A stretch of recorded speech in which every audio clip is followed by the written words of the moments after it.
2 கத்திரிக்காய் இது மாதிரி நீளமாக உள்ள கத்திரிக்காய் எடுத்துக்கிறங்க. இந்த கத்திரிக்காயில் இடையில தோலை சீவிக்கிறங்க. இப்படி இடையில தோலை சீவிக்கிறங்க.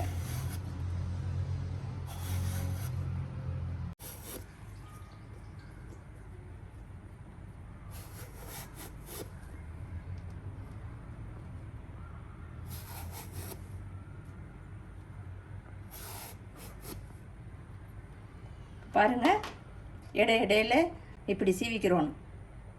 கத்திரிக்காய் மூழ்கிற அளவுக்கு தண்ணி எடுத்துக்கிறங்க ஒரு பவுலில். இப்போ நான் இந்த கத்திரிக்காயை அதில் சேர்க்குறேன். துவப்பு தன்மை போகிறதுக்காக உப்பு சேர்த்துக்கிறங்க. நல்லா மிக்ஸ் பண்ணிடுங்க. இதை 10 நிமிஷம் அப்படியே ஊற வச்சுருங்க. இந்த கத்திரிக்காய் இந்த உப்பில் 10 நிமிஷம் ஊறணும். உப்பு தண்ணியில் போட்டிருந்த கத்திரிக்காயை எடுத்தாச்சு. இப்போ இதை நல்ல தண்ணியில் ஊற்றி நல்லா கழுவி எடுத்துக்கிறோம். இப்போ கத்திரிக்காயில் உள்ள ஈரச்சத்தையெல்லாம் எடுத்துருங்க. இப்போ நான் டிஷ்யூ பேப்பரை வச்சு இப்படி எடுத்துடுறேன். இந்த ஈரச்சத்தை பூரா எடுத்துடுறேன். கத்திரிக்காயை அவனில் வைக்கணும். அதனால் ஒரு ட்ரே எடுத்திருக்கேன். மேலே ஒரு பேக்கிங் பேப்பர் போட்டிருக்கேன். இப்போ அதில் கத்திரிக்காயை இப்படி வச்சுருங்க. வச்சுட்டு இப்போ இந்த கத்திரிக்காயில் எண்ணெய் தடவிக்கிறங்க.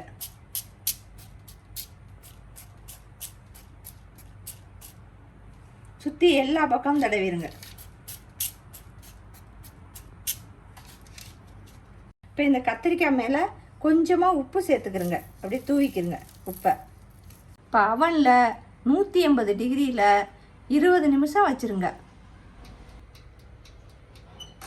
இப்போ 20 நிமிஷம் அவனில் இருந்து எடுத்தாச்சு. இப்போ இந்த கத்திரிக்காய் எப்படி சாஃப்டாக இருக்குன்னு பாருங்கள். நல்லா சாஃப்டாக இருக்குது.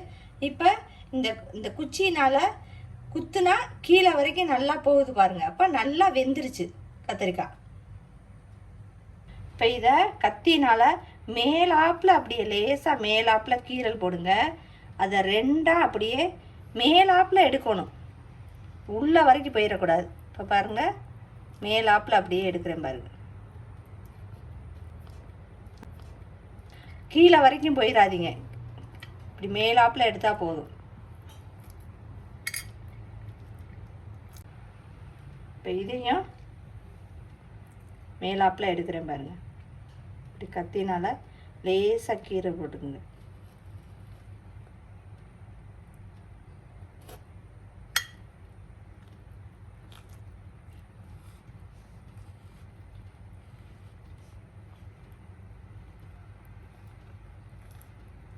இப்போ ஒரு ஸ்பூனால் உள்ளே மட்டும் கொஞ்சம் அமுக்கி விட்டுக்கிறங்க. அப்படியே மேலே தெரியுதுல, அதை கொஞ்சம் உள்ளே அமுக்கி விட்டுக்கிறங்க. அப்போ தான் ஸ்டஃபிங் வைக்க இடம் கிடைக்கும். கத்திரிக்காயில் ஸ்டஃப் பண்ணுறதுக்காக 2 வெங்காயம் எடுத்துக்கிறங்க. ஒரு குடமிளகாய் எடுத்துக்கிறங்க. 4 தக்காளி பழம் எடுத்துக்கிறங்க. பூண்டு 5 எடுத்துக்கிறங்க. நான் 1 மிளகாய் எடுத்திருக்கேன். உங்களுக்கு காரம் அதிகம் வேணும்னா அதிக மிளகாய் எடுத்துக்கிறங்க. கொஞ்சம் கொத்தமல்லி எடுத்துக்கிறங்க. இப்போ இது எல்லாத்தையும் நைஸாக வெட்டி எடுத்துக்கிறோம். இப்போ எல்லாமே வெட்டி வச்சாச்சு. இந்த கொத்தமல்லியில் காம்பு கத்திரிக்காய்க்கு தேவைப்படும். அதனால் இப்போ இது மாதிரி அரிஞ்சு வச்சுக்கிறோங்க. கத்திரிக்காயில் உள்ள ஸ்டஃபிங் பண்ணுறதுக்கு எண்ணெய் காய வச்சுருக்கேன். அது ஆலிவ் ஆயில் வச்சு பண்ணிங்கன்னா ரொம்ப நல்லாயிருக்கும். இப்போ எண்ணெய் காஞ்சிருச்சு. இப்போ நான் ஃபஸ்ட்டு வெங்காயத்தை சேர்த்துக்கிறேன்.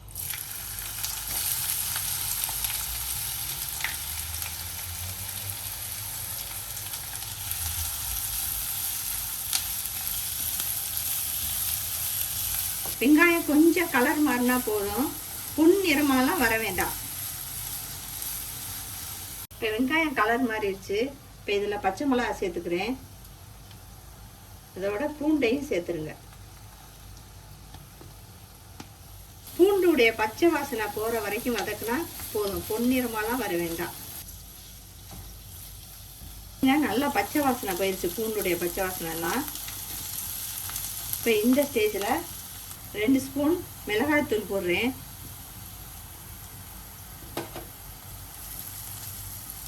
இதுக்கு தேவையான உப்பு சேர்த்துக்கிறேன். இதோட கொஞ்சம் மிளகு சேர்த்துக்கிறேன். இப்போ எல்லாம் வதங்கிருச்சு. இப்போ இந்த ஸ்டேஜில் குடமிளகா சேர்த்துறேன்.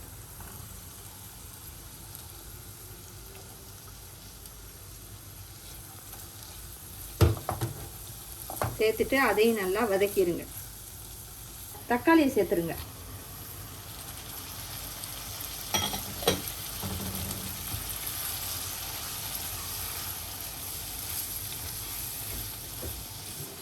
தக்காளி நல்லா மசிஞ்சு வரணும், அது வரைக்கும் நல்லா வேக விட்டுருங்க.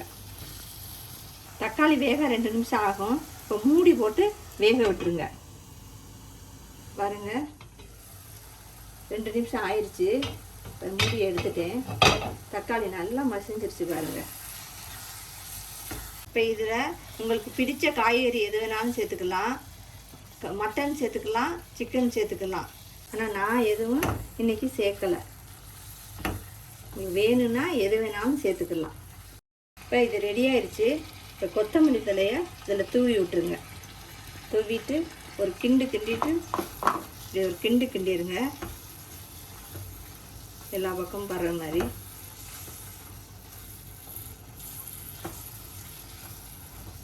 இப்போ ஸ்டவ்வை ஆஃப் பண்ணிடுங்க. இப்போ செஞ்சு வச்சுருக்க ஸ்டஃபிங்கை எடுத்து கத்திரிக்காய்க்குள்ளே வச்சுருங்க. அப்படியே நடு கொடுத்து வச்சுருங்க.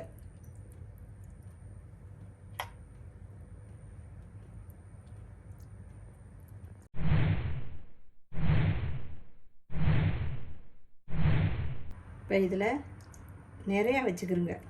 மேலே வர்ற மாதிரி நல்லா நிறையா வச்சுருங்க. இப்போ ரெடி பண்ண கடாயிலையே அதே கடாயில் டொமேட்டோ கெச்சப் சேர்த்துக்கிறோங்க. அப்படி இல்லைன்னா டொமேட்டோ பேஸ்ட்டு சேர்த்துக்கிறோங்க. 3 டேபிள் ஸ்பூன் கெச்சப் எடுத்துருக்கேன். இப்போ இதில் கொஞ்சம் உப்பு சேர்த்துக்கிறோங்க. கொஞ்சம் பெப்பர் சேர்த்துக்கிறோங்க. இப்போ இதில் கொஞ்சம் தண்ணி சேர்த்துக்குங்க. காசு கொஞ்சம் திக்கானோடனே ஸ்டவ்வை ஆஃப் பண்ணிடுங்க. இப்போ இந்த சாஸ் எடுத்து இந்த கத்திரிக்காய் மேலே அப்படியே ஊற்றிடுங்க.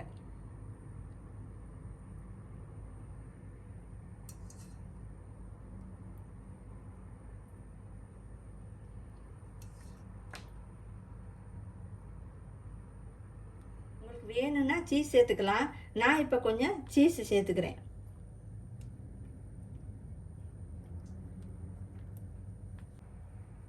இப்போ இதில் கொஞ்சம் கொத்தமல்லி இது சேர்த்துக்கிறேங்க.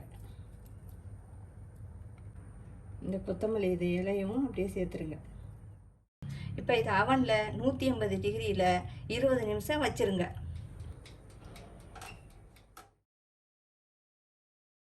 இமாம் பைலி ரெடி ஆயிடுச்சு. இந்த கிரீக் நாட்டு சாப்பாடை நீங்களும் வீட்டில் செஞ்சு பாருங்கள். இதை அப்படியே சாப்பிட்லாம். நல்லா டேஸ்ட்டாக ருசியாக இருக்கும். இது சாதத்தோடையும் சாப்பிட்லாம், சப்பாத்தி நான் அதோடையும் சேர்த்து சாப்பிட்லாம். இறைய தேடி சேனலுக்கு சப்ஸ்கிரைப் பண்ணுங்கள். உங்கள் கமெண்ட்ஸை சொல்லுங்கள். ரொம்ப நன்றி.